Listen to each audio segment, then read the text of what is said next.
Rama Hare Hare Hare Krishna Krishna Krishna Hare Hare Hare Rama Rama Rama Hare Hare. ഓം നമോ ഭഗവതേ വാസുദേവായ. ഓം നമോ ഭഗവതേ വാസുദേവായ. ഓം നമോ ഭഗവതേ വാസുദേവായ. ഓം അജ്ഞാനതിമിരാന്തസ്യ ജ്ഞാനാഞ്ജനശലാകയാ ചക്ഷുരുന്മീലിതം യേന തസ്മൈ ശ്രീഗുരവേ നമഃ. ശ്രീചൈതന്യമനോഭീഷ്ടം സ്ഥാപിതം യേന ഭൂതലേ സ്വയം രൂപകഥാമഹ്യം ദദാതി സ്വപദാന്തികം. വന്ദേഹം ശ്രീഗുരൂൻ ശ്രീയുതപദകമലം ശ്രീഗുരൂൻ വൈഷ്ണവാംശ ശ്രീരൂപം സാഗ്രജാതം സഹഗണ രഘുനാഥാനിധം തം സജീവം സാദ്വൈതം സാവധൂതം പരിജനസഹിതം കൃഷ്ണ ചൈതന്യദേവം ശ്രീരാധാകൃഷ്ണപാദാൻ സഹഗണ ലളിത ശ്രീവിശാഖാംനിധാംശ. ഹേ കൃഷ്ണ കരുണാ സിന്ധോ ദീനബന്ധോ ജഗത്പദേ ഗോപേശ ഗോപികാന്ത രാധാകാന്ത നമോസ്തുതേ. തപ്തകാഞ്ചന ഗൗരാംഗീ രാധേ വൃന്ദാവനേശ്വരി വൃഷഭാനുസുതേ ദേവി പ്രണമാമി ഹരിപ്രിയേ. വാഞ്ചകൽപതരുഭ്യശ്ച കൃപാ സിന്ധുഭ്യേവ ച പതിതാനാം പാവനേഭ്യോ വൈഷ്ണവേഭ്യോ നമോ നമഃ. നമാവോ വിഷ്ണുപാദായ കൃഷ്ണപൃഷ്ഠായ ഭൂതലേ ശ്രീമതേ ജയപതാക സ്വാമിനിധി നാമിനേ. നമാചാര്യപാദായ നിതായ കൃപാപ്രദായിനെ ഗൗരഗദാമതായ നഗരഗ്രാമതാരിണേ. നമാവോ വിഷ്ണുപാദായ കൃഷ്ണപൃഷ്ഠായ ഭൂതലേ ശ്രീമതേ ഭക്തിവേദാന്ത സ്വാമിനിധി നാമിനേ. നമസ്തേ സാരസ്വതേ ദേവേ ഗൗരവാണി പ്രചാരിണേ നിർവിശേഷ ശൂന്യവാദി പാശ്ചാത്യ ദേശധാരിണേ. ജയ ശ്രീകൃഷ്ണ ചൈതന്യ പ്രഭു നിത്യാനന്ദ ശ്രീ അദ്വൈത ഗദാധര ശ്രീവാസാദി ഗൗരഭക്തവൃന്ദ. ഹരേ കൃഷ്ണ കൃഷ്ണ കൃഷ്ണ ഹരേ ഹരേ ഹരേ രാമ രാമ രാമ ഹരേ ഹരേ. ഹരേ കൃഷ്ണ കൃഷ്ണ കൃഷ്ണ ഹരേ ഹരേ ഹരേ രാമ രാമ രാമ ഹരേ ഹരേ. ഹരേ കൃഷ്ണ കൃഷ്ണ കൃഷ്ണ ഹരേ ഹരേ ഹരേ രാമ രാമ രാമ ഹരേ ഹരേ. ഹരേ കൃഷ്ണ. അന്താരാഷ്ട്ര കൃഷ്ണ ബൗദ്ധ സമിതി ബാംഗ്ലൂരു ശ്രീ ശ്രീ രാധാ ഗോവിന്ദ മന്ദിർ ഭക്തിശാസ്ത്രി ക്ലാസ്സിലേക്ക് എല്ലാവർക്കും സ്വാഗതം. ഹരേ കൃഷ്ണ. ഹരേ കൃഷ്ണ. ഹരേ കൃഷ്ണ. എല്ലാവർക്കും പ്രണാമം. ഇന്നലെ നമ്മള് കൃഷ്ണനും അർജുനനും ഭീമന്റെയും ഒക്കെ വ്യത്യസ്ത നാമങ്ങളെ പറ്റി, ഭഗവാന്റെ വ്യത്യസ്ത നാമങ്ങളെ പറ്റി നോക്കി വരാൻ പറഞ്ഞിരുന്നു അല്ലെ. നമ്മള് ശ്ലോകം 15 വരെയാണ് ഇന്നലെ മനസ്സിലാക്കി വെച്ചത്. ഇവിടെ കൃഷ്ണൻ, നമ്മുടെ സ്ലൈഡിൽ നോക്കുക, കൃഷ്ണനും അർജുനനും ഭീമന്റെയും വ്യത്യസ്ത നാമങ്ങള് ഇപ്പൊ കൊടുത്തിരിക്കുന്നത്. കൃഷ്ണൻ എന്തുകൊണ്ടാണ് ആ നാമം വരാൻ കാരണം എല്ലാവരെയും ആകർഷിക്കുന്നവനാണ് കൃഷ്ണൻ. ഋഷികേശൻ എന്ന നാമം വരാൻ കാരണം സർവ ഇന്ദ്രിയങ്ങളുടെയും ഉടമയാണ്, സർവ ഇന്ദ്രിയങ്ങളുടെയും ഉടമ. മാധവൻ ലക്ഷ്മിപതി, ലക്ഷ്മി ദേവിയുടെ ഭർത്താവ് ലക്ഷ്മിപതി. അച്യുതൻ, ച്യുതി അഥവാ വീഴ്ച പറ്റാത്തവനാണ് അച്യുതൻ. മധുസൂദനൻ എന്ന് പറയാൻ കാരണം മധു എന്ന രാക്ഷസനെ കൊന്നതുകൊണ്ട് മധുസൂദനൻ. ഗോവിന്ദൻ, ഗോക്കൾക്കും ഇന്ദ്രിയങ്ങൾക്കും, ഗോവെന്ന് വെച്ചാൽ പശുക്കൾക്ക്, ഗോക്കൾക്കും ഇന്ദ്രിയങ്ങൾക്കും ആനന്ദം നൽകുന്നവനാണ് ഗോവിന്ദൻ. വാസുദേവൻ, വസുദേവപുത്രൻ, വസുദേവന്റെയും ദേവകിയുടെയും പുത്രൻ, അതുകൊണ്ട് വസുദേവപുത്രനാകിയാൽ വാസുദേവൻ. ദേവകി നന്ദനൻ, ദേവകിയെ അമ്മയായി സ്വീകരിച്ചതുകൊണ്ട് ദേവകി നന്ദനൻ. യശോദാനന്ദനൻ, വൃന്ദാവനത്തിലെ ബാലകാല കേളികളാൽ യശോദയെ ആനന്ദിപ്പിച്ചത് കൊണ്ട് യശോദാനന്ദൻ. പാർത്ഥസാരഥി, അർജുനന്റെ തേര് തെളിച്ചതുകൊണ്ട് പാർത്ഥൻ, പൃഥ്വിയുടെ പുത്രനായ പാർത്ഥന്റെ തേര് തെളിച്ചതുകൊണ്ട് പാർത്ഥസാരഥി. കേശവൻ, കേശി എന്ന അസുരനെ വധിച്ചു. ജനാർദ്ദനൻ, ജീവജാലങ്ങളുടെ രക്ഷകൻ. ധനഞ്ജയൻ, ധനത്തെ ജയിച്ചവൻ. അതാരാണ് ധനഞ്ജയൻ? അർജുനൻ, അർജുനന്റെ പേരാണ് അവിടെ വരുന്നത്. അർജുനനെയാണ് ധനഞ്ജയൻ എന്ന് പറയുന്നത്. അതായത് എല്ലാ യജ്ഞങ്ങളൊക്കെ നടത്താൻ യുധിഷ്ഠിരന് ധനശേഖരണത്തിനായി പോയത് ധനഞ്ജയനായ അർജുനാണ്. അതുകൊണ്ട് ധനഞ്ജയൻ. പാർത്ഥൻ കുന്തിയുടെ പുത്രൻ, അതും അർജുനൻ. ഗുഡാകേശൻ നിദ്രയെ ജയിക്കുന്നവൻ. വൃഗോദരൻ അതാരുടെ പേരാണ്? ഭീമന്റെ. വീരശാലികൾക്ക് മാത്രം സാധിക്കാവുന്ന ധീരകൃത്യങ്ങൾ ചെയ്യാനും വളരെ കൂടുതൽ ഭക്ഷിക്കാൻ കഴിവുണ്ടായിരിക്കുന്നത് കൊണ്ടാണ് ഭീമനെ വൃഗോദരൻ എന്ന പേരുകൊണ്ട് അറിയപ്പെടുന്നത്. ഇനി നമ്മൾക്ക് ഇതൊക്കെ എന്നാൽ നമ്മൾ നോക്കിയാണ് നാദഘോഷം. അവര് ശംഖ് വിളിച്ചു, യുദ്ധത്തിനുള്ള ആഹ്വാനം. ആ നാദഘോഷം ഭൂമിയിലും അന്തരീക്ഷത്തിലും മാറ്റൊലിക്കൊണ്ടു. ദുര്യോധന പക്ഷത്തുള്ള ഭീഷ്മാദികള് ശംഖുതിയപ്പോൾ പാണ്ഡവരുടെ ഹൃദയം പിളർന്നതായി പറയുന്നില്ല. അതേസമയം ശ്രീകൃഷ്ണ ഭഗവാനിൽ പാണ്ഡവർക്കുള്ള വിശ്വാസത്തെയാണ് സൂചിപ്പിക്കുന്നത്. ഭഗവാനിൽ നമ്മൾ അഭയം തേടിയാൽ നമ്മൾക്ക് ഒന്നിനെയും പേടിക്കാനില്ല. ഭഗവാനിൽ ശരണാഗതി പ്രാപിക്കാം. പിന്നെ നമ്മൾക്ക് ഏറ്റവും വലിയ ഭയമായ മരണഭയത്തെ പോലും പേടിയുണ്ടാവില്ല. എന്താ കാരണം? ജനിച്ചാല് എല്ലാവർക്കും മരണം നിശ്ചയമാണ്. ജനിക്കുന്ന സമയം നമുക്ക് ഏകദേശം അറിയാൻ സാധിക്കും. പക്ഷെ മരിക്കുന്ന സമയം നമുക്ക് ഒരിക്കലും ഒരാളുടെയും തീരുമാനിക്കാൻ സാധിക്കില്ല, അല്ലെ? അപ്പോൾ അതാണ് ഏറ്റവും വലിയ ഭയമായിട്ട് പറയുന്നത്. അതുപോലും ഇല്ലാതാവും. നമുക്കറിയാം, നമുക്കിവിടെ അല്ല, ഇത് നമ്മുടെ ശാശ്വതമായ ഒരു സ്ഥലവാസ സ്ഥലമല്ല. നമ്മൾ തിരിച്ചു പോണ്ടവരാണ്. ഭഗവാനിൽ നിന്ന് അടർന്നു പോകുന്നതാണ് നമ്മൾ. അപ്പൊ ഭഗവാനിലേക്ക് തന്നെ തിരിച്ചെത്താൻ എത്രയും പെട്ടെന്ന് പറ്റണേ. കാരണം ഒരു ബുദ്ധിമുട്ടും മറ്റുള്ളവർക്കൊന്നും ഒരു ബുദ്ധിമുട്ടില്ലാതെ നമ്മളെ ഒന്ന് കൊണ്ടോണേ എന്നാണ് നമ്മൾ ദിവസവും പ്രാർത്ഥിക്കുന്നത്. അങ്ങനെയാണെന്നാണ് എൻ്റെ ഒരു വിശ്വാസം. ഹരേ കൃഷ്ണ. ഇത് പറയും വെച്ച് ഇഷ്ടപ്പെടുമെന്ന് അറിഞ്ഞൂടാ. അതായത് മരിക്കാനാണ് ഏറ്റവും വലിയ ഭാഗ്യം വേണ്ടത്, അല്ലെ? ജീവിക്കണേക്കാളും കൂടുതൽ ഭാഗ്യം വേണ്ടത് മരിക്കാനാണ്. മറ്റൊരാളെ ബുദ്ധിമുട്ടിക്കാതെ ഭഗവാനിൽ മരിക്കുന്ന സമയത്ത് നമ്മുടെ ചിന്ത ഭഗവാനിൽ ആവണേ എന്നുള്ളൊരു പ്രാർത്ഥനയാണ് നമ്മൾക്ക് ഉണ്ടാവേണ്ടത്. അപ്പോൾ ദുര്യോധന പക്ഷത്തുള്ള ഭീഷ്മാദികൾ ശംഖൂതിയപ്പോൾ പാണ്ഡവരുടെ ഹൃദയം പിളർന്നതായി പറയുന്നില്ല. അത് കൃഷ്ണ ഭഗവാനിലുള്ള വിശ്വാസം കൊണ്ടാണ്. കൗരവന്മാരുടെ ഹൃദയം പിളർക്കാൻ കാരണം അവരുടെ ഭയമാണ്. അവർക്ക് ഭഗവാനെ വിശ്വാസമില്ല. ഇത്ര അടുത്ത് ഭഗവാൻ നിന്നിട്ടും കൂടി അവര് ഭഗവാനെ കാണുന്നില്ല. ഭഗവാനെ ആ പരമ പുരുഷോത്തമനായിട്ട് അവർ അംഗീകരിക്കുന്നില്ല. അതുകൊണ്ട് അവർക്ക് ഭയമാണ്. തോൽവിയുടെ ചിഹ്നമാണത്. പിന്നെ അർജുനൻ യുദ്ധത്തിന് തയ്യാറായി ഭഗവാൻ ശ്രീകൃഷ്ണനോട് ഇരു സൈന്യങ്ങൾക്കും മധ്യത്തിലായി തേർ കൊണ്ടു നിർത്താൻ പറയുന്നു. അതാണ് ഇന്ന് നമ്മൾക്ക് നോക്കാനുള്ളത്. ഹരേ കൃഷ്ണ. ശ്ലോകം 15. ബുക്കൊക്കെ എല്ലാവരും എടുക്കുക. ശ്ലോകം 15.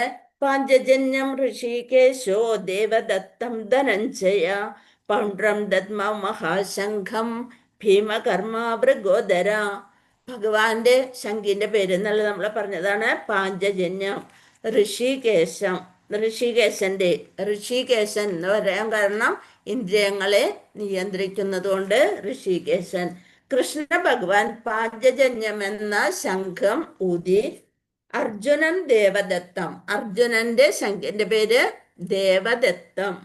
ദുഷ്കർമ്മങ്ങളിൽ മുന്നിൽ നിൽക്കുന്നവനും ഭോജനപ്രിയനുമായ ഭീമൻ. ദുഷ്കരകർമ്മങ്ങളിൽ, ദുഷ്കൃത്യല്ല, ദുഷ്കരകർമ്മങ്ങളിൽ ഏറ്റവും ബുദ്ധിമുട്ടുള്ള, അതായത് അത്രയും ആരോഗ്യമുള്ള അതാണ് ഭീമൻ.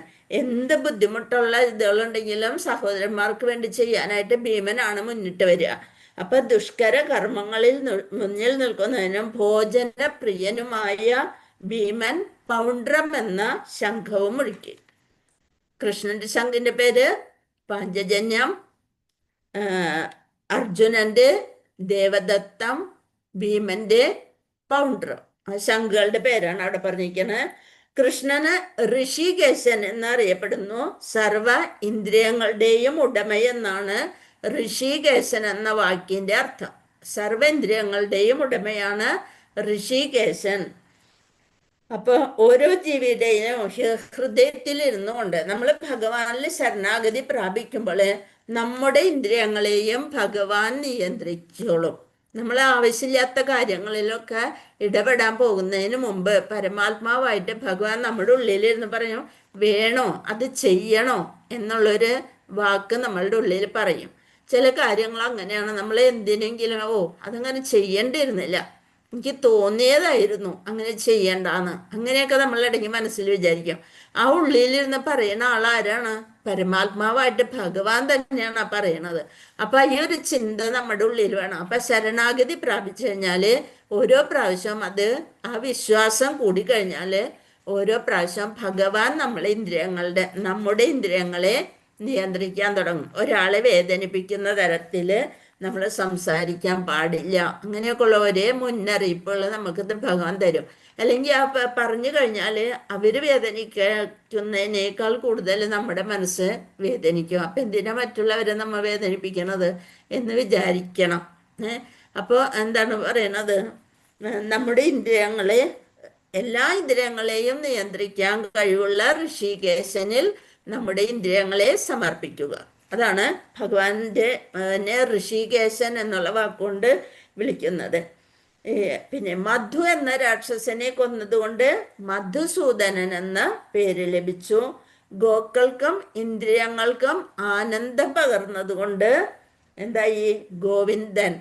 വസുദേവ പുത്രനായതുകൊണ്ട് വാസുദേവൻ. പിന്നെ ദേവകി പുത്രനായതുകൊണ്ട് ദേവകി നന്ദനൻ. ഇതൊക്കെ നമ്മൾ പറഞ്ഞതാണ്.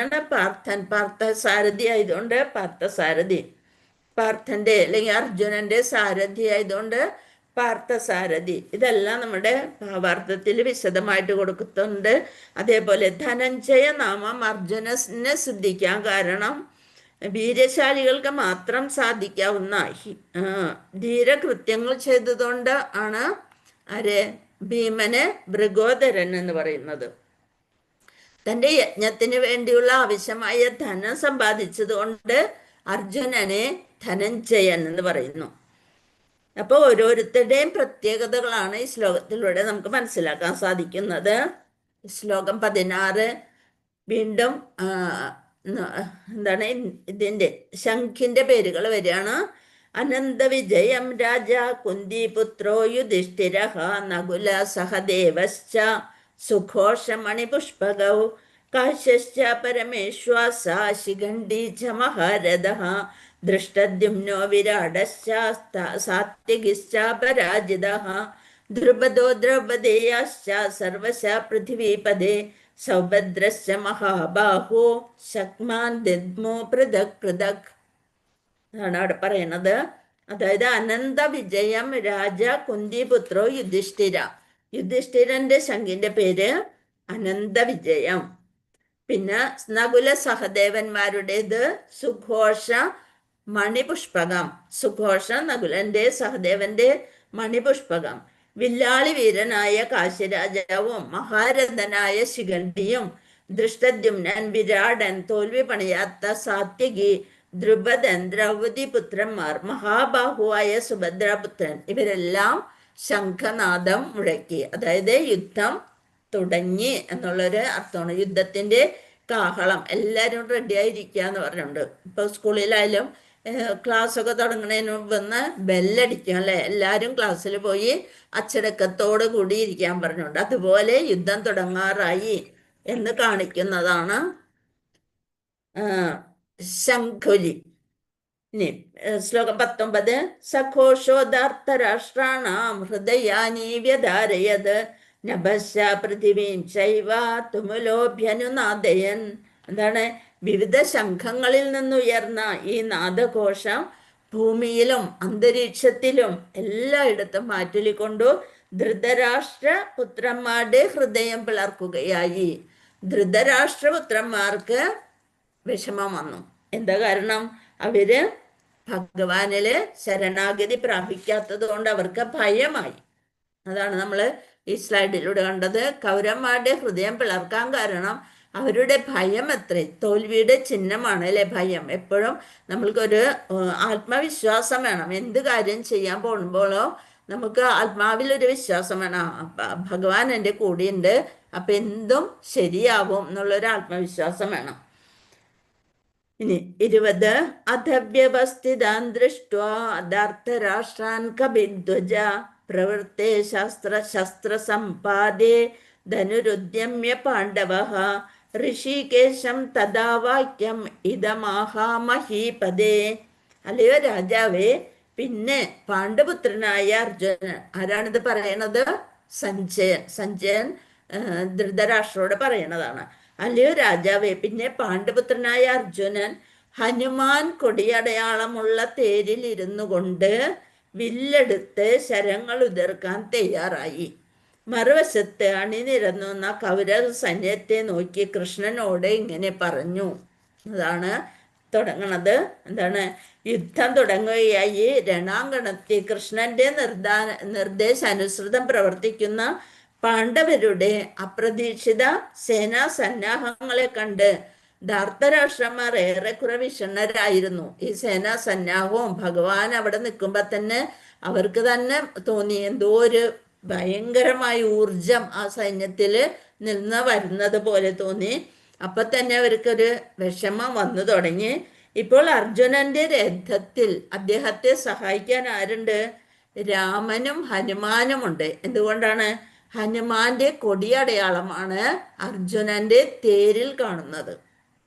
ഹനുമാന്റെ കൊടിയടയാളം അർജുനന്റെ തേരില്. അപ്പൊ ഹനുമാൻ എന്ന് വെച്ചാല് രാമഭക്തനാണ് അല്ലെ. അപ്പൊ ഭക്തന്റെ കൊടിയടയാളം വന്നോടുകൂടി അപ്പൊ ഭക്തന്റെ കൂടെ ആരുണ്ടാവും? രാമന്റെ സാന്നിധ്യം ഉണ്ടാവും. അപ്പൊ രാമനും ഹനുമാനും ഉണ്ട്. ശ്രീകൃഷ്ണ ഭഗവാൻ തന്നെയാണ് രാമൻ. എന്നാലും എവിടെ രാമനുണ്ടോ അവിടെ അദ്ദേഹത്തിന്റെ നിത്യദാസനായ ഹനുമാനും ശാശ്വത സഖിയും സമ്പദ് ദേവതയുമായ സീതാദേവിയുമുണ്ട്. അപ്പോൾ ഈ കൊടിയടയാളത്തിന്റെ ഇതിൽ തന്നെ ആരൊക്കെയുണ്ട്? ഹനുമാനുണ്ട്, ഹനുമാന്റെ കൂടെ രാമനുണ്ട്, രാമന്റെ കൂടെ ശാശ്വത സഖിയും ഐശ്വര്യ ദേവതയുമായ സീതാദേവിയുമുണ്ട്. അതുകൊണ്ട് അർജുനന് ഏത് ശത്രുവിനെയും ഭയപ്പെടാനില്ല. ഇതൊക്കെ അർജുനന്റെ വിജയത്തിന്റെ ലക്ഷണങ്ങളായിട്ടാണ് പറയുന്നത്. പിന്നെ ഇന്ദ്രിയാധീശനായ ഋഷികേശനായ ഭഗവാൻ ശ്രീകൃഷ്ണനുണ്ട്. ഭഗവാനില് അർപ്പിച്ചു കഴിയുമ്പോ അർജുനന്റെ ഇന്ദ്രിയങ്ങളുടെ ചുമതല ആര് ഏറ്റെടുക്കും? ഭഗവാൻ തന്നെ ഏറ്റെടുക്കും. ആ കുതിരകളെ നയിക്കുന്നത് പോലെ എന്തൊക്കെയാണ് ഏത് സമയത്ത് ചെയ്യേണ്ടത് എന്ന് തോന്നിപ്പിക്കുന്ന തരത്തില് അർജുനന്റെ ഇന്ദ്രിയങ്ങളുടെ പൂർണ്ണ ഉത്തരവാദിത്തം ഋഷികേശനായ ഭഗവാൻ ശ്രീകൃഷ്ണൻ ഏറ്റെടുക്കും. അതാണ് ഇവിടെ പറയുന്നത്. അർജുനന് ഏത് ശത്രുവിനെയും ഭയപ്പെടാനില്ല. ഭയം എന്ന് പറയുന്നത് അവിടെ ഇല്ല. ഇന്ദ്രിയ അധീശനായ സാക്ഷാൽ ശ്രീകൃഷ്ണൻ തന്നെയാണല്ലോ അദ്ദേഹത്തെ നയിക്കുന്നതും. ഒരു ലീഡർ ആയിട്ട് കൂടെ ഉണ്ട് ഭഗവാൻ. അപ്പൊ പിന്നെ അദ്ദേഹം ഇന്ദ്രിയങ്ങളെ നിയന്ത്രിച്ചോളും, പേടി വരില്ല. അർജുനന് യുദ്ധത്തെ സംബന്ധിച്ചിടത്തോളം എല്ലാ നിർദ്ദേശങ്ങളും അർജുനന് കൊടുത്തുകൊണ്ടേയിരിക്കും. ഭഗവാൻ സ്വഭക്തന് വേണ്ടിയുള്ളവാക്കിയ പരിതസ്ഥിതി ഭാവി വിജയത്തിന്റെ സൂചനകൾ ഉൾക്കൊള്ളുന്നു. അപ്പൊ എന്തൊക്കെയാണ് ഭഗവാൻ നമ്മുടെ അർജുനന്റെ കൊടിയടയാളം? ഒന്ന്, കൊടിയടയാളത്തില് ഹനുമാനുണ്ട്. ഹനുമാൻ കൂടെ ഉണ്ടെന്നുണ്ടെങ്കിൽ രാമന്റെ സാന്നിധ്യവും സീതാദേവിയുടെ സാന്നിധ്യം ഉണ്ടാവും. പിന്നെ ഋഷികേശനായ ഭഗവാൻ ശ്രീകൃഷ്ണൻ കൂടെയുണ്ട്. പിന്നെ എന്താണ് രഥത്തിന്റെ പ്രത്യേകത? അത് ഇന്നലെ നമ്മൾ പറഞ്ഞതാണ്. രഥം ആരാണ്? അഗ്നിദേവൻ സമർപ്പിച്ച രഥം. ഏത് ദിശയിലും ആർക്കും തോൽപ്പിക്കാൻ സാധിക്കാത്ത അത്ര അതിവിശിഷ്ടമായ രഥമാണ് അർജുനനുള്ളത്. ഇതെല്ലാം വിജയത്തിന്റെ സൂചനകളായിരിക്കും. അർജുന വാച സേനയോരുഭയോർമധ്യേ രഥം സ്ഥാപയമേ അച്യുത യാവദേതാ നിരീക്ഷേഹം യോധു കാമാനവസ്ഥിതാൻ. ഇതൊക്കെ ശ്രദ്ധിച്ചുകൊണ്ട് പഠിക്കേണ്ട ശ്ലോകങ്ങളാണ്. എനിക്ക് തോന്നുന്നു കാണാപ്പാടം പഠിക്കാനുള്ളതായിരിക്കും. സേനയോരുഭയോർ മധ്യേ, സേനയുടെ രണ്ട് സൈന്യങ്ങളുടെയും നടുക്കിൽ.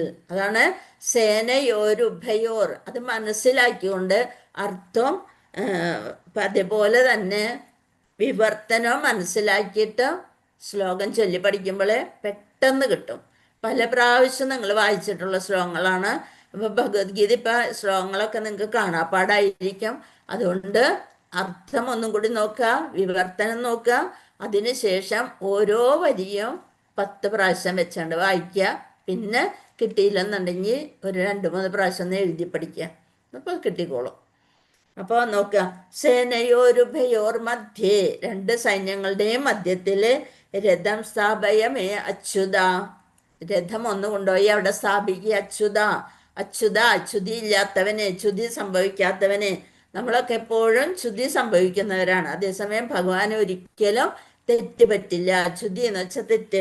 സേനയോരുഭയോർ മധ്യേ രഥം സ്ഥാപയമേ അച്യുത യാവതേതാ നിരീക്ഷേഹം യോദ്ധു കാമാനവസ്ഥിത. എനിക്ക് കാണണം, എന്താണ്? യാവതേതേ നിരീക്ഷേയ യോദ്ധു കാമാൻ, യുദ്ധം ഇച്ഛിച്ചുകൊണ്ട്. ആരൊക്കെയാണ് ഈ യുദ്ധാരംഭത്തില് വന്ന് നിൽക്കണത്? യുദ്ധം ഇച്ഛിച്ചുകൊണ്ട് വന്നു നിൽക്കുന്നവരെയൊക്കെ ഒന്ന് എനിക്ക് കാണണം. നിരീക്ഷേ, നോക്കി കാണണം. ഉഭയോ, സേനയുടെ രണ്ട് മധ്യ നടുവിൽ രഥം, എൻ്റെ രഥം സ്ഥാപയ, നിർത്തുക. ഋഷികേശനോട് പറയണം, അച്യുത, സേനയോരുഭയോർ മധ്യേ രഥം സ്ഥാപയ മേ അച്യുത ആന്ന് ഉള്ളത്. അവിടെ ഒരു ശബ്ദമുള്ളത് കൊണ്ടാണ് അവിടെ ഇങ്ങനെ എഫ് എന്ന് പറഞ്ഞിട്ട് ഒരു അടയാളം വന്നിരിക്കണം.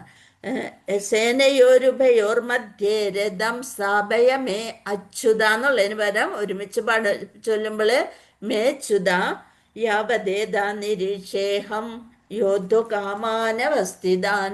എനിക്ക് യുദ്ധത്തില് ഇച്ഛിച്ചുകൊണ്ട് വന്നിരിക്കുന്ന ഈ തേരാളികളെ, ഈ ആളുകളെയൊക്കെ ഒന്ന് കാണണം അച്യുത. അതുകൊണ്ട് രഥം ഒന്ന് നിർത്തുക.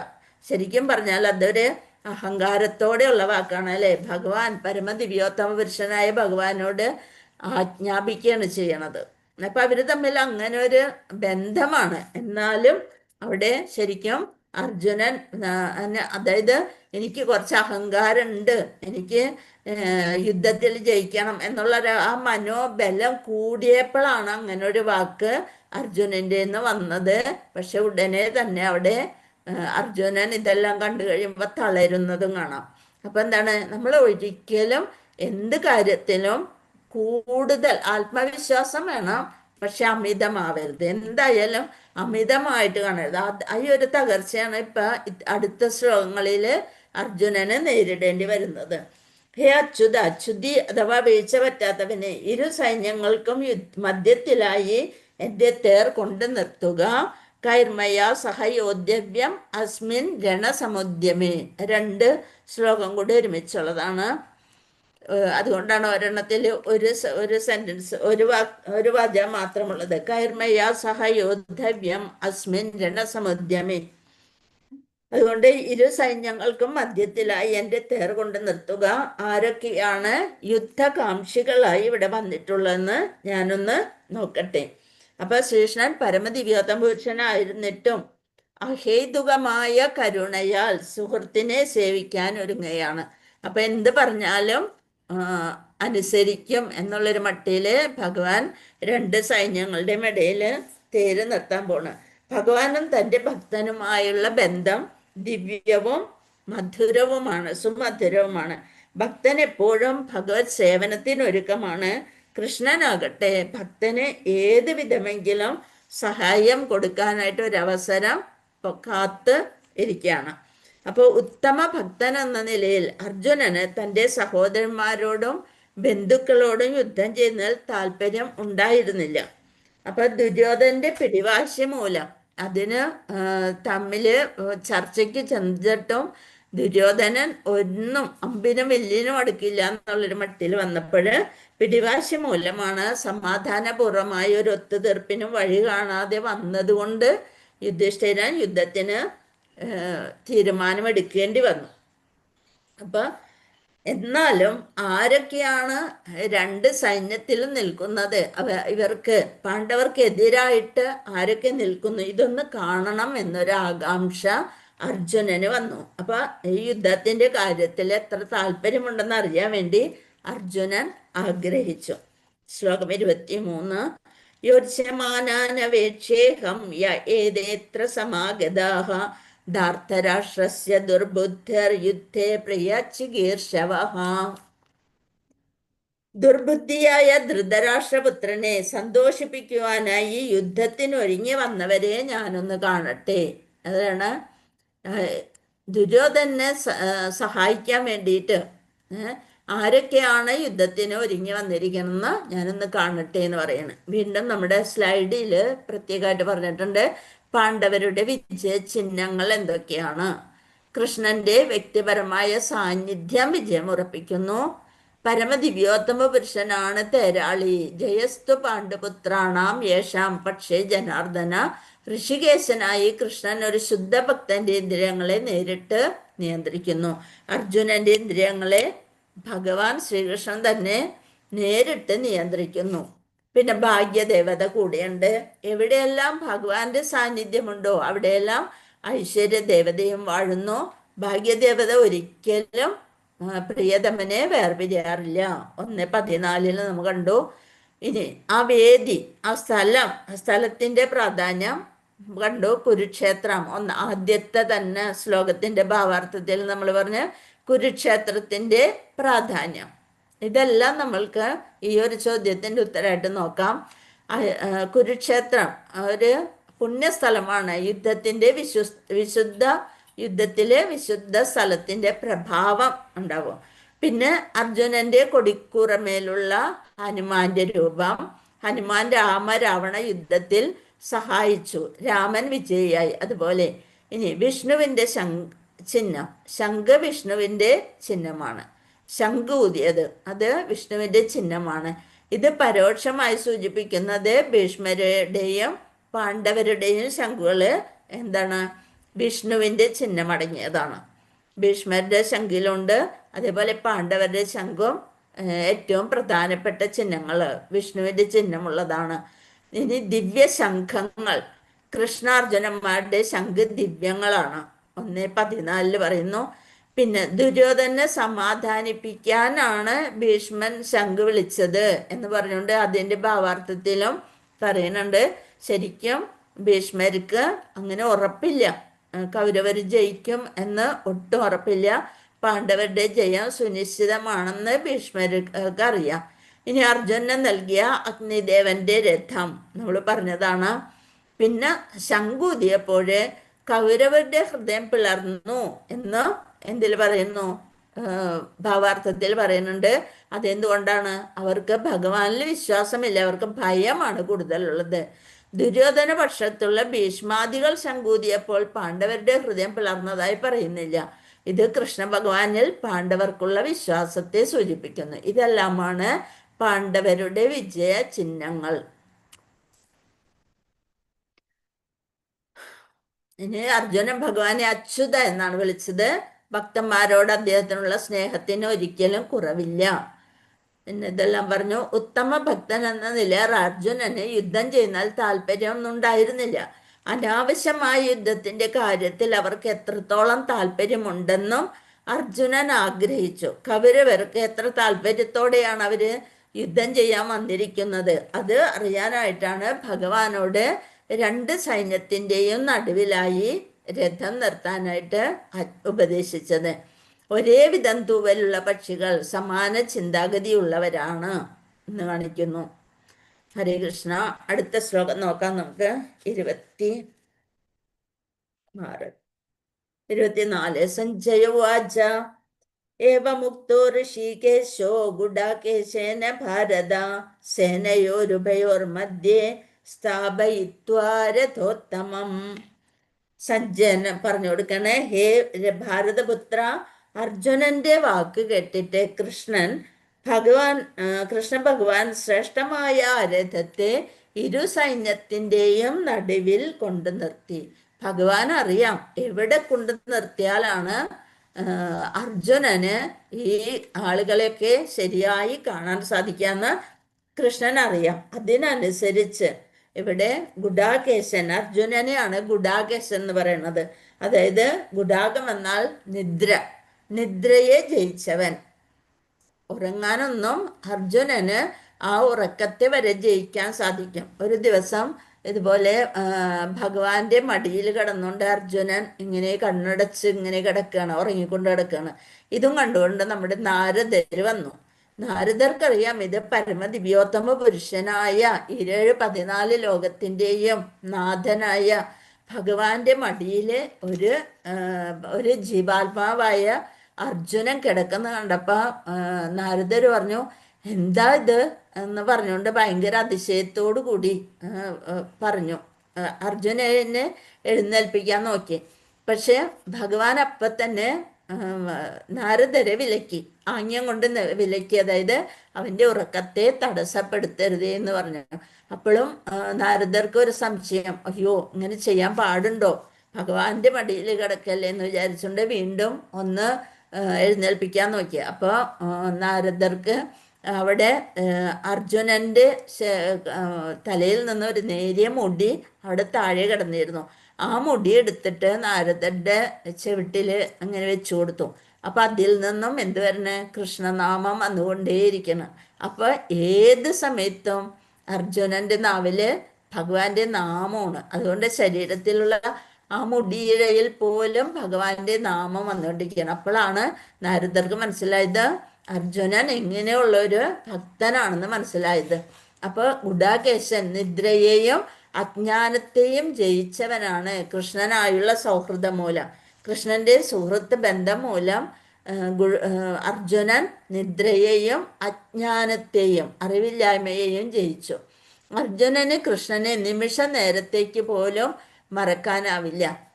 ഭഗവാൻ ശ്രീകൃഷ്ണൻ ഋഷികേശൻ അർജുനന്റെ മനസ്സിൽ നടക്കുന്നതെല്ലാം കൃഷ്ണന് അറിയാമായിരുന്നു. എന്തൊക്കെയാണ് ഇനി അടുത്തത് സംഭവിക്കാൻ പോകുന്നതെന്നും ഭഗവാൻ അറിയാം. ഭഗവാൻ അറിയാത്തതായി ഒന്നുമില്ല.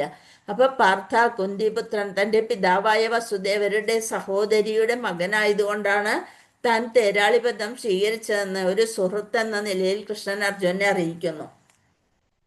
25ാമത്തെ ശ്ലോകം. ഭീഷ്മദ്രോണ പ്രമുഖത സർവേഷാം ച മഹീക്ഷിതാം ഉവാച പാർത്ഥ പശ്യേതാൻ സമവേദാൻ കുരുനിധി. ഭീഷ്മദ്രോണാദികളുടെയും മറ്റ് രാജാക്കന്മാരുടെയും മുന്നിൽ വെച്ച് ഭഗവാൻ ഇങ്ങനെ പറഞ്ഞു, പാർത്ഥ, ഇവിടെ ഒത്തുകൂടിയ കുരുവംശജരെ നോക്കൂ. അതായത് ആരെ കണ്ടാലാണോ അർജുനന് ഏറ്റവും കൂടുതൽ വിഷമം വരിക, അല്ലെന്നുണ്ടെങ്കിൽ തളർച്ച വരിക എന്നുള്ളത് ഭഗവാൻ അറിയാം. കുരുക്കളെ നോക്കൂ എന്ന വാക്കുകൊണ്ട് കൃഷ്ണൻ എന്താണ് ഉദ്ദേശിച്ചത്? അർജുനൻ അവിടെ പൊരുതി നോക്കി നിൽക്കണമെന്നാണോ? തൻ്റെ പിതൃ സഹോദരി പുത്രനിൽ നിന്ന് അത്തരം പെരുമാറ്റമൊന്നും കൃഷ്ണൻ പ്രതീക്ഷിച്ചിരുന്നില്ല. അർജുനന്റെ മനോഭാവത്തെ പറ്റി സൗഹൃദമായൊരു പ്രവചനമാണിത്. എങ്ങനെയുള്ളതാണ്? ഇവരൊക്കെ കണ്ടു കഴിയുമ്പോൾ ദയ അല്ലെങ്കിൽ കൃപ, ഒരു ഭക്തനാണെങ്കിൽ അവരുടെ മനസ്സിൽ എന്തുണ്ടാവും? ദയ ഉണ്ടാവും. ഒരാളെ വേദനിപ്പിക്കരുത്. അതായത് ഒരു നായ്ക്കളിലായാലും ബ്രാഹ്മണനിലായാലും എല്ലാവരിലും ഭഗവാനെ ദർശിക്കുന്നതാണ് സമദർശികൻ. ഒരാളെയും മനസ്സുകൊണ്ടോ പ്രവൃത്തി കൊണ്ടോ ഒന്നും വിഷമിപ്പിക്കാൻ ഭക്തർക്ക് സാധിക്കില്ല. അപ്പൊ ഇവിടെ നോക്കാം, ഞാൻ എന്നുള്ള വാക്ക് പിതൃതുല്യർ നിൽക്കണേ, പിതാമഹര് നിൽക്കണേ, ഭാര്യ പിതാക്കന്മാര് നിൽക്കണം, മക്കള്, സഹോദരന്മാര്, മാതുലന്മാര്, സുഹൃത്തുക്കൾ, ഗുരുജനങ്ങൾ, അതിൻ്റെ നടുക്കാണ് അർജുനൻ നിൽക്കുന്നത്.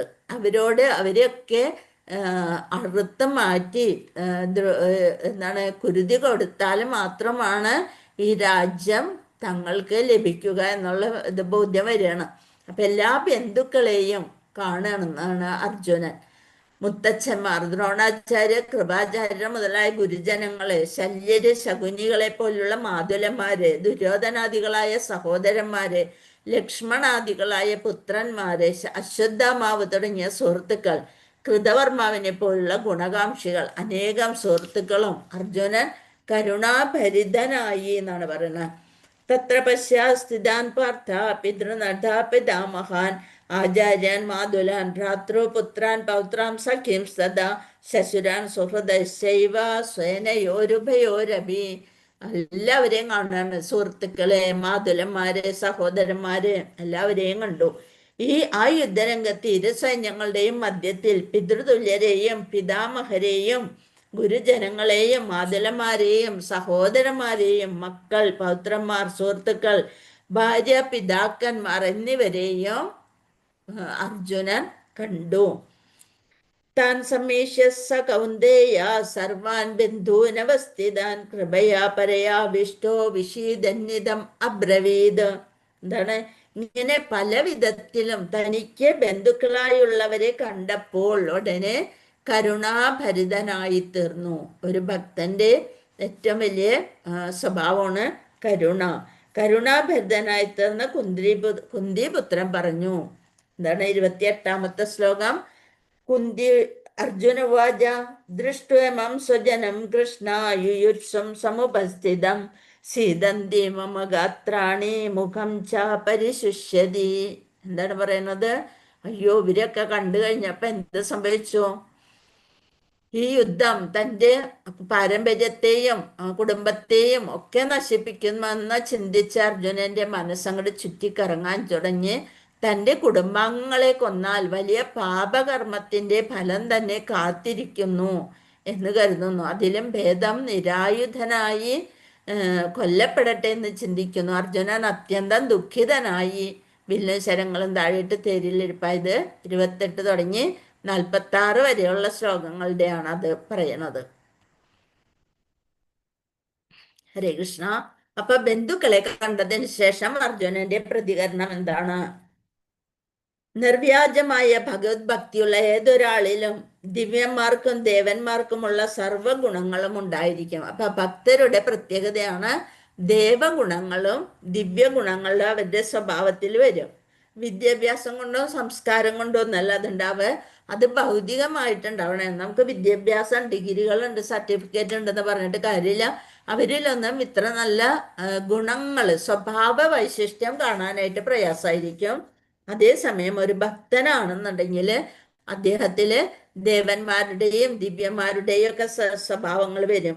ഇവിടെ ദയാലുവായ ഒരു ഭക്തനായതുകൊണ്ടാണ് ഇതൊക്കെ കണ്ടപ്പോൾ അർജുനന് സംഭ്രമം ഉണ്ടായത്. അങ്ങനെയായി അർജുനന്റെ അംഗങ്ങൾ തളരുകയും വായ് വരളുകയും ചെയ്തു. മാത്രമല്ല സഹതാപ ആധിക്യത്താൽ അദ്ദേഹം കരയുകയും ചെയ്തു. എന്തുകൊണ്ടാണ് കരയാൻ കാരണം? അയ്യോ, എനിക്ക് യുദ്ധം ചെയ്ത് ഞാൻ യുദ്ധത്തിൽ തോൽക്കുമല്ലോ എന്ന് വെച്ചല്ല കരഞ്ഞത്. ഈ നിൽക്കുന്ന എതിർപക്ഷത്ത് നിൽക്കുന്നവരൊക്കെ തൻ്റെ ബന്ധുക്കളാണ്. ഇവിടെ സ്വന്തം ബന്ധുജനങ്ങളോടാണ് പൊരുതേണ്ടത്. ആ ബന്ധുക്കളോട് പൊരുതി വരുമ്പോ അവരൊക്കെ കൊല്ലപ്പെടുമല്ലോ എന്നുള്ള ആശങ്ക. അതാണ് ഇവിടെ കരുണ എന്ന് പറയുന്നത്. അതേസമയം പേടിച്ച് കരയണേന് നമ്മൾ കരുണ എന്നല്ല പറയുക. ഇവിടെ എന്താ പറയുന്ന? ശരീരം വിറയ്ക്കുന്നു, രോമാഞ്ചം വരുന്നു. അർജുനന്റെ ലക്ഷണങ്ങളെ മൃത്യുഭയം കൊണ്ടൊന്നല്ല, 2 കാരണങ്ങൾ കൊണ്ടാവാം. ആധ്യാത്മികമായ ആനന്ദാനുഭൂതി കൊണ്ട്, ഭയമില്ലാതെ ഭൗതിക സാഹചര്യങ്ങളിൽ നിന്നുണ്ടാവുന്ന ഭയം കൊണ്ടും നമുക്ക് ശരീരമൊക്കെ വിറയ്ക്കും. പക്ഷെ ഇവിടെ എന്താണ്? അവയവങ്ങൾ തളരുന്നു, മുഖം വരളുന്നു. നിർവ്യാജമായ ഭഗവത് ഭക്തിയുള്ള ഏതൊരാളിലും ദിവ്യന്മാർക്കും ദേവന്മാർക്കുമുള്ള സർവ്വഗുണങ്ങളും ഉണ്ടാവുന്നു. ശരീരം വിറയ്ക്കണ, രോമാഞ്ചം വരുന്നു, ഗാണ്ഡീവം കയ്യിൽ നിന്ന് വഴുതുന്നു, തൊലി ചുട്ട് നീറുന്നു. ഇതൊക്കെയാണ് അർജുനന് സംഭവിക്കുന്ന മാറ്റങ്ങൾ. അപ്പൊ അത് കണ്ട് യുദ്ധത്തിനൊരുങ്ങി വന്നിട്ടുള്ള ഈ ബന്ധുമിത്രാദികളെ കണ്ടിട്ട് എൻ്റെ അവയവങ്ങൾ തളരുന്നു, മുഖം വരളുന്നു എന്നാണ് പറയുന്നത്.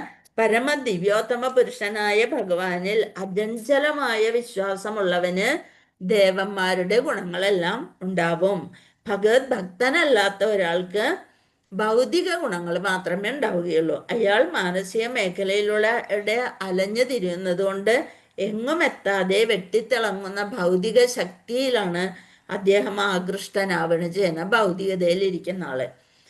വേപദുശ്ച ശരീരേ മേ രോമഹർഷശ്ച ജായതേ ഗാണ്ഡീവം സംസദേഹസ്താത് ത്വക്ചൈവ പരിദഹ്യതേ. എൻ്റെ ശരീരം വിറയ്ക്കുന്നു, രോമാഞ്ചമുണ്ടാവുന്നു, തൊലി ചുട്ട് നേറുന്നു. വില്ല് ഗാണ്ഡീവം, അർജുനന്റെ വില്ലിന്റെ പേരാണ് ഗാണ്ഡീവം.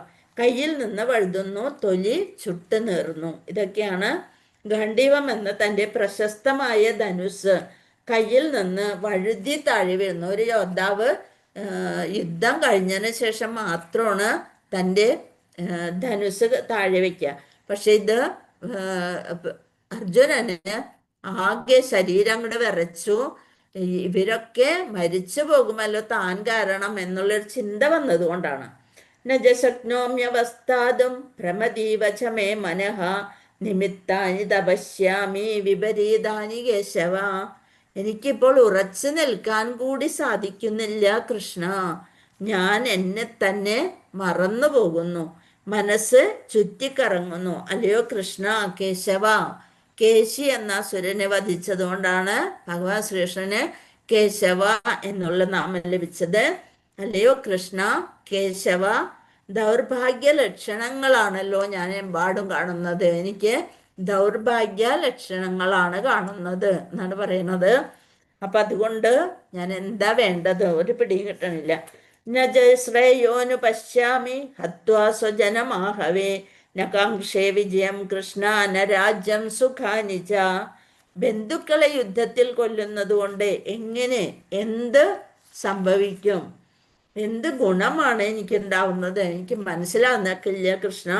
എനിക്ക് വിജയം ആവശ്യമില്ല, പിന്നെന്ത് വേണ്ട, രാജ്യം വേണ്ട, പിന്നെ സുഖവും വേണ്ട, എനിക്കൊന്നും വേണ്ട കൃഷ്ണ, എനിക്ക് ഇവരെ ഒന്നും കൊല്ലാൻ സാധിക്കില്ല എന്ന് പറഞ്ഞുകൊണ്ട് അർജുനൻ യുദ്ധത്തിൽ നിന്ന് ആകെ വിഷമിച്ച് നിൽക്കുകയാണ്.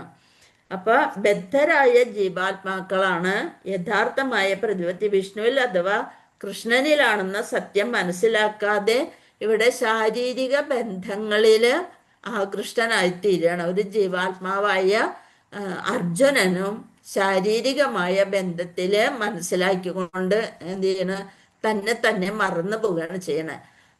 ഇതെല്ലാം സംഭവിക്കുന്നത് ഭഗവാന്റെ ഇച്ഛ കാരണം തന്നെയാണ്. അർജുനന്റെ ലക്ഷണങ്ങൾ എന്തൊക്കെയാണ്? തന്നെ തന്നെ മറന്നു പോകുന്നു, മനോദൗർബല്യം വരുന്നു, ഭൗതിക വിഷയങ്ങളിൽ ആസക്തിയാണ്, ഭയപ്പാടും മാനസിക വിഭ്രമവും ഒക്കെ നമ്മൾക്ക് ഉണ്ടാക്കുക.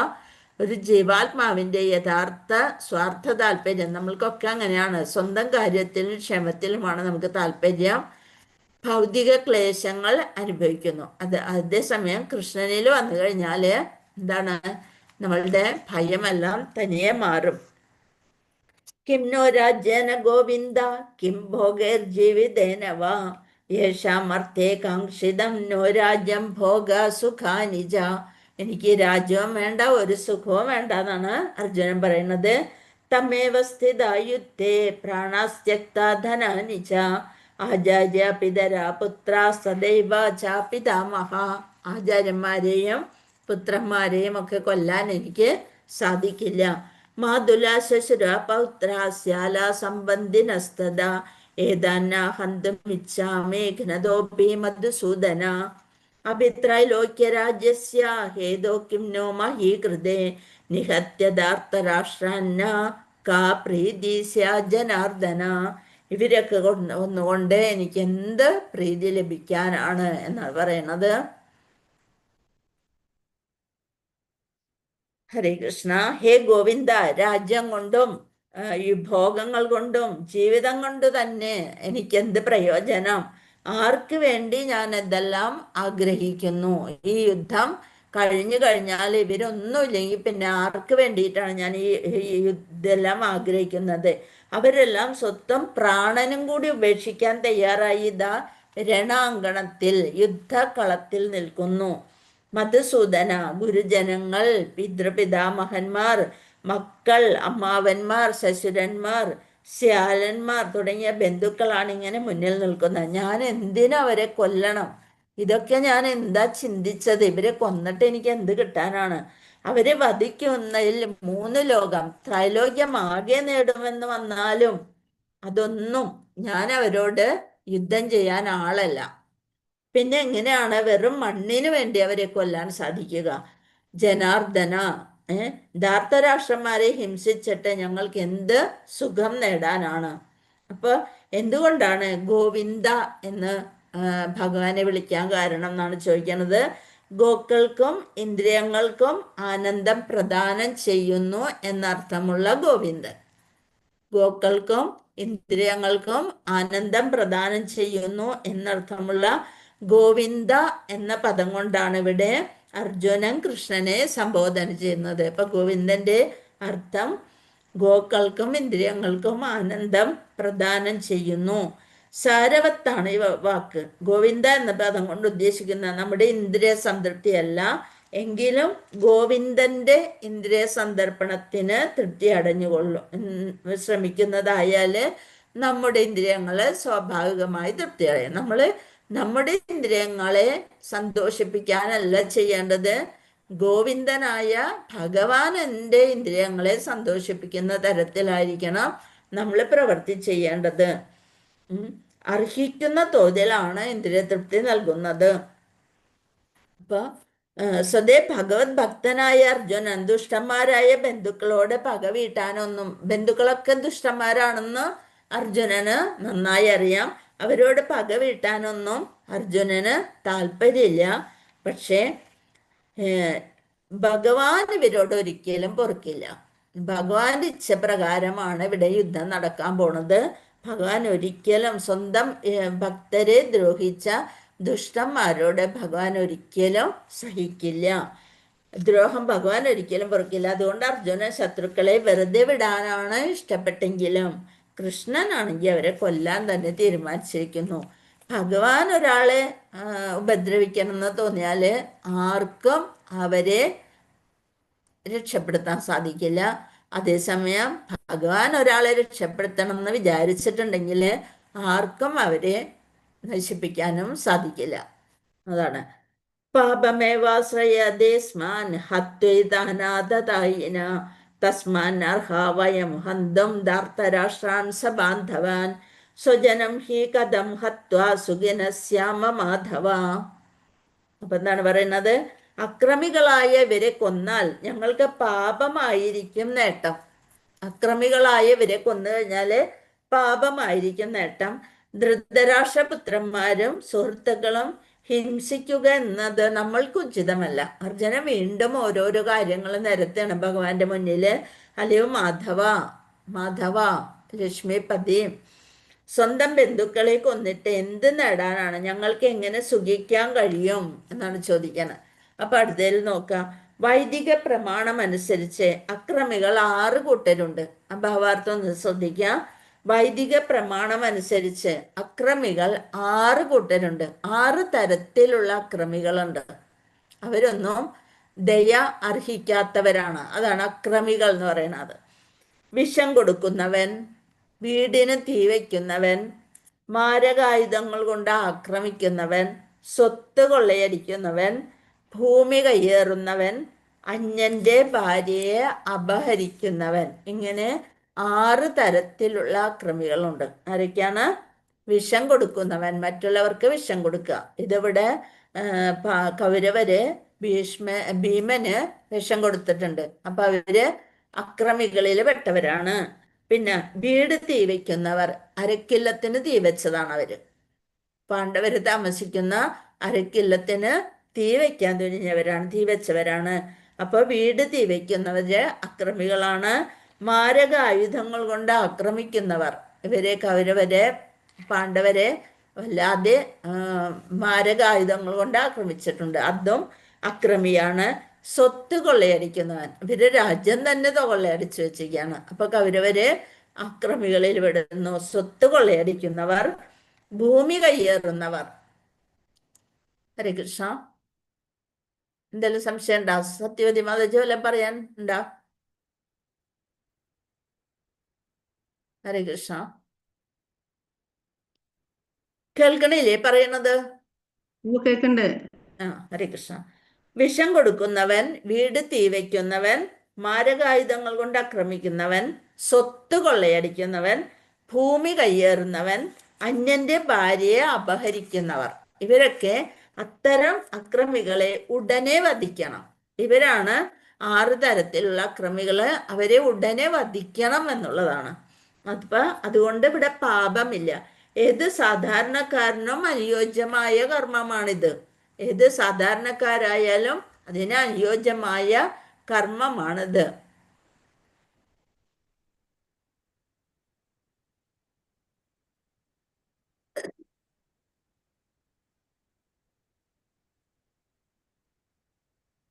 ഹരേ കൃഷ്ണ.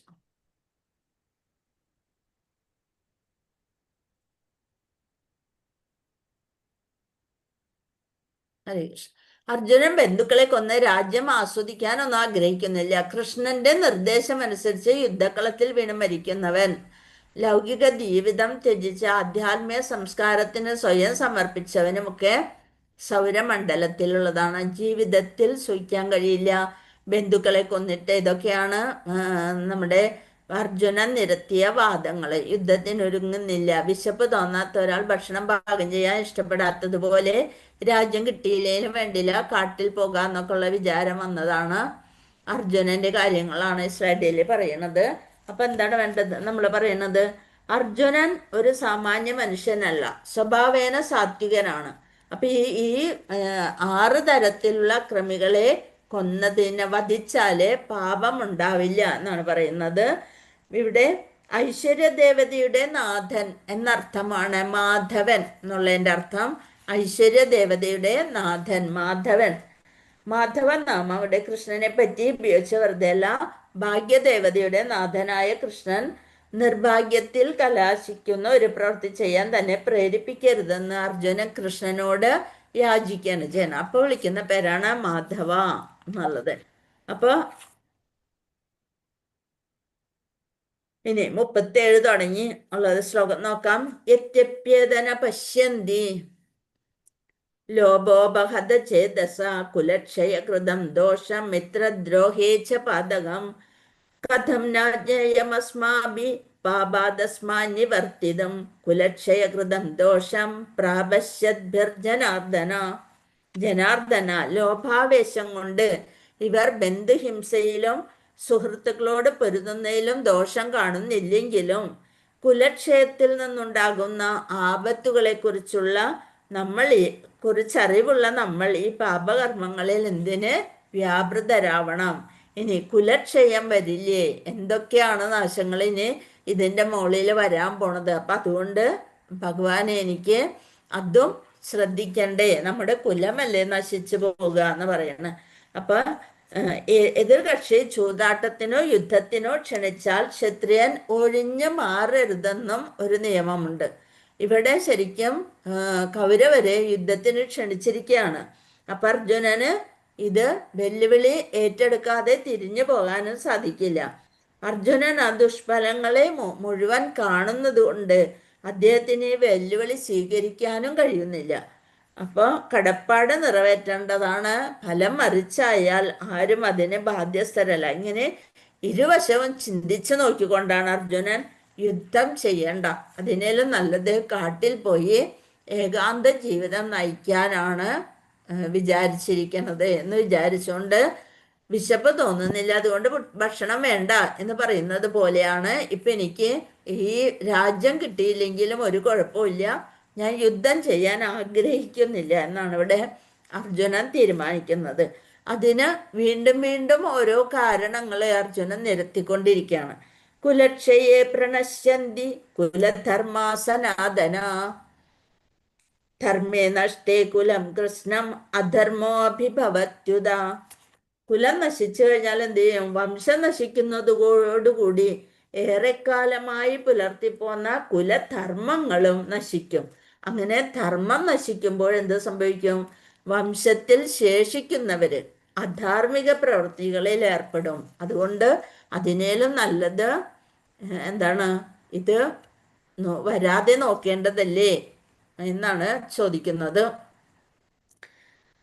അല്ലയോ കൃഷ്ണ, കുലത്തിൽ അധർമ്മം മുന്നിട്ട് നിന്നാൽ സ്ത്രീകൾ ദുഷിച്ചു പോകും.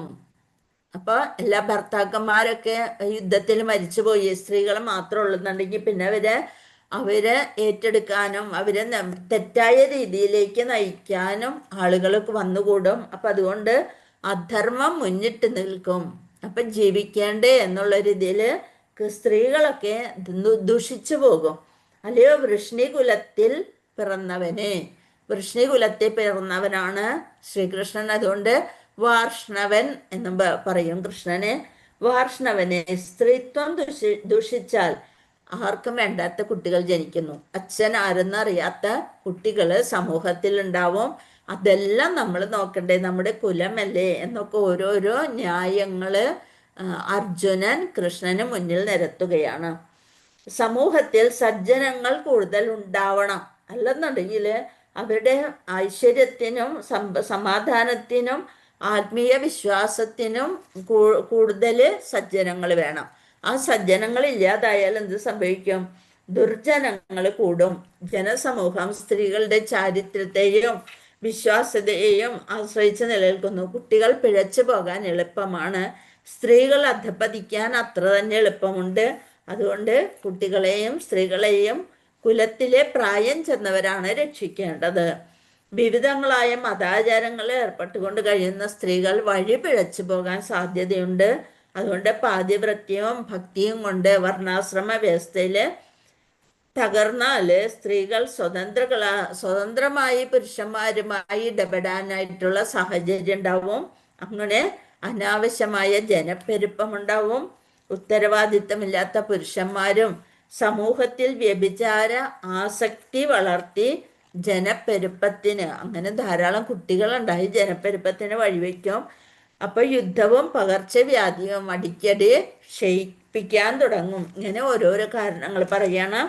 41 നോക്കാം.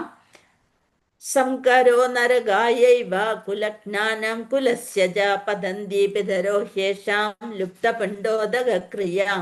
ആ ക്രിയ ചെയ്യാനായിട്ട് ആരുണ്ടാവും എന്നാണ് പറയുന്നത്. ഇവരൊക്കെ മരിച്ചു കഴിഞ്ഞാല് ആവശ്യമില്ലാത്ത ജനവർധന ഉണ്ടായാൽ കുടുംബങ്ങൾക്കും കുലപാരമ്പര്യങ്ങൾ കളഞ്ഞു കുളിച്ചവർക്കും ജീവിതം നരകതുല്യമായി തീരും.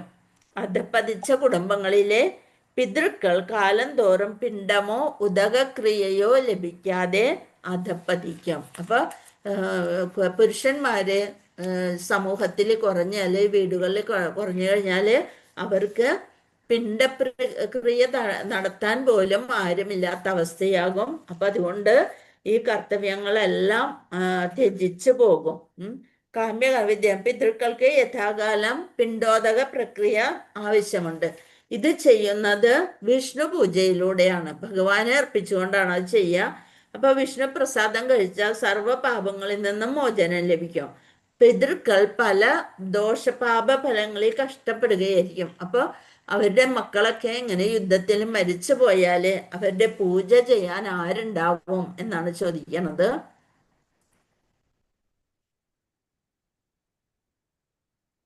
ഇവിടെ അക്രമികളെ പറ്റി പറയണതൊക്കെ നമ്മൾ പറഞ്ഞു കഴിഞ്ഞതാണ്.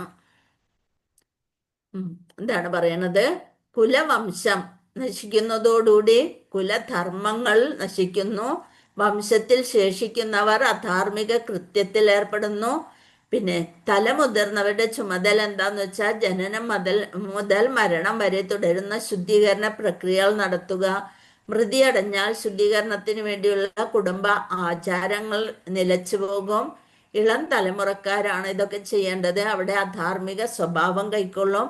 ആത്മീയ മുക്തിക്കുള്ള, ആത്മാവ് മരിച്ചു പോയവരുടെ മുക്തിക്കുള്ള അവസരവും നഷ്ടപ്പെടുമെന്നാണ് പറയുന്നത്.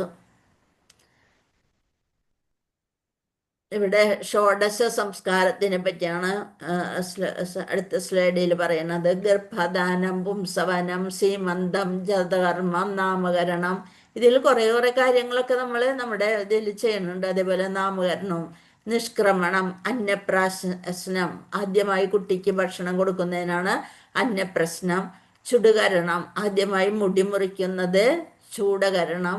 കർണവേദം, ചെവി, കമ്മല്, കാതുകുത്ത്, ഇതൊക്കെ നമ്മൾ നടത്തുന്നതാണ്. വിദ്യാരംഭം, കുട്ടിയെ ആദ്യമായി എഴുതാൻ പഠിപ്പിക്കുന്നത് വിദ്യാരംഭം. ഉപനയനം, വിശുദ്ധ നൂൽ നൽകുന്നു, ഉപനയനം ചെയ്യണ ബ്രാഹ്മണരില്. അങ്ങനെ ഓരോ വർഷവും പഠനത്തിന് വരുന്നത് കേശന്തം, ആൺകുട്ടി ആണെങ്കിൽ ആദ്യം ഷേവ് ചെയ്യുന്നത്. അതേപോലെ പെൺകുട്ടി ആദ്യത്തെ ആർത്തവ ചക്രം, അത് അതിനാണ് കേശന്തം. സമവർത്തനം, വിദ്യാർത്ഥി ജീവിതത്തിന്റെ അവസാനം.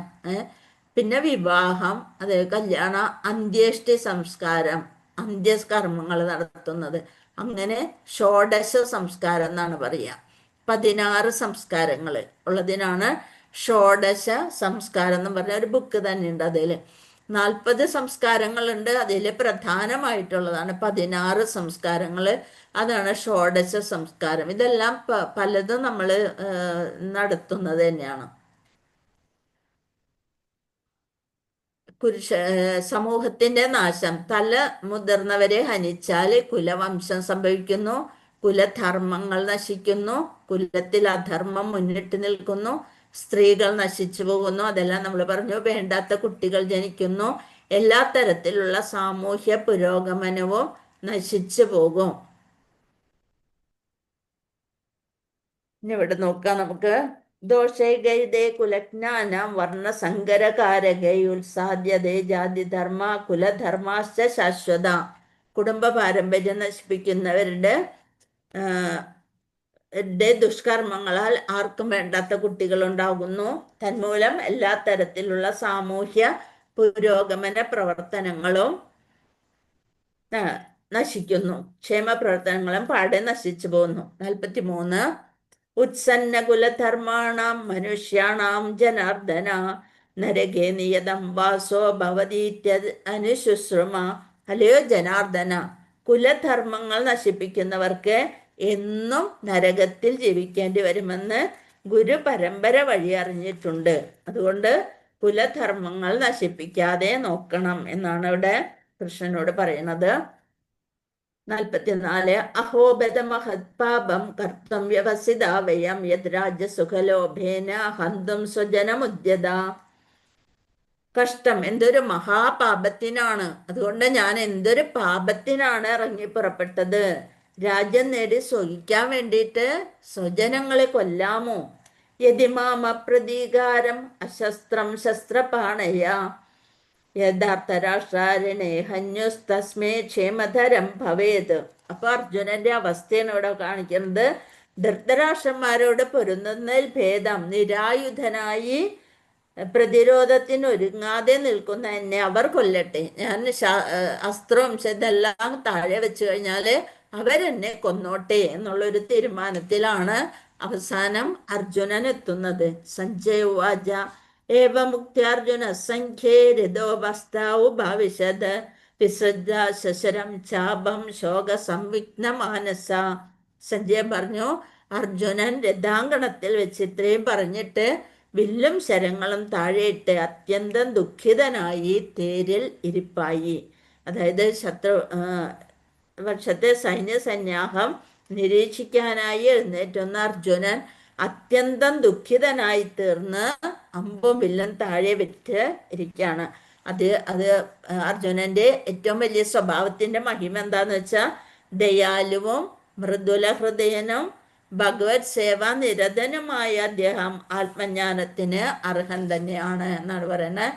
പാപകർമ്മം ചെയ്യുന്നതിൽ അർജുനന്റെ ഭയം, സ്വജനങ്ങളെ കൊല്ലാനായിട്ട് ഇഷ്ടമില്ല, രാജ്യം നേടി സുഖിക്കാൻ വേണ്ടി സ്വന്തം ആളുകളെ കൊല്ലുന്നത് താല്പര്യമില്ല. അതിലും ഭേദം നിരായുധനായി പ്രതിരോധത്തിനൊന്നും ഒരുങ്ങാതെ നിൽക്കുമ്പോൾ തന്നെ കൊല്ലട്ടെ. ഞാൻ ആയുധമൊന്നും ഇല്ലാണ്ട് അവരുടെ മുന്നിൽ നിന്നു കൊടുക്കാൻ പോവുകയാണ് കൃഷ്ണ, അവരെന്നെ കൊന്നോട്ടെ, എനിക്ക് വയ്യ ഈ ബന്ധുക്കളെ കൊല്ലാനായിട്ട്. അർജുനൻ അത്യന്തം ദുഃഖിതനായി വില്ലും ശരങ്ങളും താഴെയിട്ട് തേരിലിരിപ്പായി. ഉത്തമ ഭക്തൻ എന്ന നിലയിൽ അർജുനന്റെ മൃദുല ഹൃദയത്തിന്റെ ലക്ഷണങ്ങളാണ് ഇവിടെ കാണുന്നത്. അർജുനന്റെ മൃദുല ഹൃദയം, മൃദുല ഹൃദയത്വം. മൂന്ന് ലോകവും നേടാമെന്ന് വന്നാലും വധിക്കാൻ തയ്യാറില്ല, ഞാൻ വധിക്കുന്നില്ല. അതാണ് മൃദുല ഹൃദയത്വത്തിന്റെ പ്രത്യേകത. അക്രമികളെ കൊല്ലുന്നതിൽ പാപമില്ലാഞ്ഞിട്ട് കൂടി അവരുടെ തെറ്റ് പൊറുക്കാൻ തയ്യാറായി. ഈ 6 തരം അക്രമികളെ കൊല്ലുന്നാല് പാപമില്ല എന്ന് ശാസ്ത്രത്തിൽ എഴുതിയിട്ടുണ്ട്. പക്ഷെ എന്നിട്ടും അവരുടെ തെറ്റ് പൊറുക്കാനായിട്ട് അർജുനൻ തയ്യാറായി. അതും അർജുനന്റെ മൃദുല ഹൃദയമാണ്. യുദ്ധം ചെയ്യേണ്ട കടപ്പാട് നിരസിക്കേണ്ട അപകടത്തിൽ പോലും ദുഷ്ലക്ഷണങ്ങളെ കണക്കാക്കുന്നു, അതുപോലും ചെയ്യുന്നില്ല. പിന്നെ പറയാണ്, കുടുംബ പാരമ്പര്യങ്ങളും ധാർമ്മികതയും ഒക്കെ സംരക്ഷിക്കാനുള്ള ബാധ്യത എനിക്കുണ്ട്, അതുകൊണ്ട് ഞാൻ യുദ്ധം ചെയ്യുന്നില്ല. അർജുനൻ നിരായുധനായി കൊല്ലപ്പെടാൻ തയ്യാറാണ്, പക്ഷെ പ്രതികാരം ചെയ്യാനില്ല. ഇതൊക്കെയാണ് പറയുന്നത്. ക്ഷത്രിയരുടെ സമരമുറകളിൽപ്പെട്ട ഒരു നിബന്ധനയാണ് നിരായുധനും പൊരുതാൻ ഇഷ്ടപ്പെടാത്തവനുമായ എതിരാളിയെ ആക്രമിച്ചുകൂടാ. ഇത് വില്ലും അമ്പൊക്കെ താഴെയിലിട്ടാല് അങ്ങനെ ശസ്ത്രങ്ങളൊന്നും ഇല്ലാതെ നിൽക്കുന്നവനെ ആക്രമിക്കാൻ പാടില്ല എന്നുണ്ട്. ഭഗവാന്റെ ഉത്തമ ഭക്തൻ എന്നല്ലേ സ്വാഭാവികമായ മൃദുല ഹൃദയത്തിന്റെ ലക്ഷണങ്ങളാണ് ഇതെല്ലാം. വില്ലും ശരങ്ങളും താഴെയിട്ട് ഒരിക്കലും ഉയർത്തിയ വില്ല് താഴെ വെക്കില്ല എന്ന പ്രതിജ്ഞ പോലും ലംഘിച്ചു. ശരിക്കും പറഞ്ഞാല് യോദ്ധാക്കള് ആ യുദ്ധം കഴിയാതെ, അല്ലെങ്കിൽ യുദ്ധത്തിന്റെ കാഹളം വന്ന് അവസാനിപ്പിച്ച ശംഖ് മുഴങ്ങാതെ അവര് ഇതൊന്നും താഴെ ഇടില്ല. അപ്പൊ ദയാലുവും മൃദുല ഹൃദയനും ഭഗവത് സേവ നിരതനുമായ അർജുനൻ ആത്മജ്ഞാനത്തിന് അർഹൻ തന്നെ എന്നാണ് നമുക്ക് മനസ്സിലാക്കാൻ സാധിക്കുന്നത്.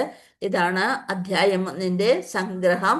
മൃദുല ഹൃദയത്വം, അർജുനന്റെ മൃദുല ഹൃദയത്വം, താൻ കൊല്ലാൻ പോകുന്നവരോടുള്ള അർജുനന്റെ അനുകമ്പ, ആസ്വാദനം. അർജുനന്റെ ബന്ധുക്കളെ കൊന്നിട്ട് രാജ്യം ആസ്വദിക്കാൻ തനിക്ക് സാധ്യമല്ല. കുടുംബത്തിന്റെ നാശം, കുലത്തിൽ അധർമ്മവും വേണ്ടാത്ത മക്കളും മുന്നിട്ട് നിൽക്കുന്നു. വൈദിക ആചാരങ്ങൾ നിലയ്ക്കും, കുടുംബങ്ങൾക്ക് കളഞ്ഞു കുളിച്ചവർക്കും ജീവിതം നരകതുല്യമാകുന്നു. പിന്നെ വിശുദ്ധിയും പാപകർമ്മത്തിന്റെ ഭയവും, കുടുംബത്തിനെ നശിപ്പിക്കുന്നതിനും തലമുതിർന്നവരെ കൊല്ലുന്നതിൻ്റെയും പാപകർമ്മങ്ങൾക്ക് രാജകീയ സുഖം ആസ്വദിക്കുന്നത് വിലമതിക്കുന്നില്ല. അങ്ങനെ ശത്രുവിനെ ഇതെല്ലാമാണ് കാരണങ്ങൾ പറഞ്ഞുകൊണ്ടാണ് ഈ ഒരു അധ്യായത്തിനെ നമുക്കിവിടെ അവസാനിപ്പിക്കുന്നത്. വാഞ്ചകൽപതരുഭ്യശ്ച കൃപാസിന്ധുഭ്യേവച പതിതാനാം പാവനേഭ്യോ വൈഷ്ണവേഭ്യോ നമോ നമ. അനന്തകോടി വൈഷ്ണവ ഭക്തവൃന്ദിക്ക് ജയ്. ശ്രീല പ്രഭുപാദിക്ക്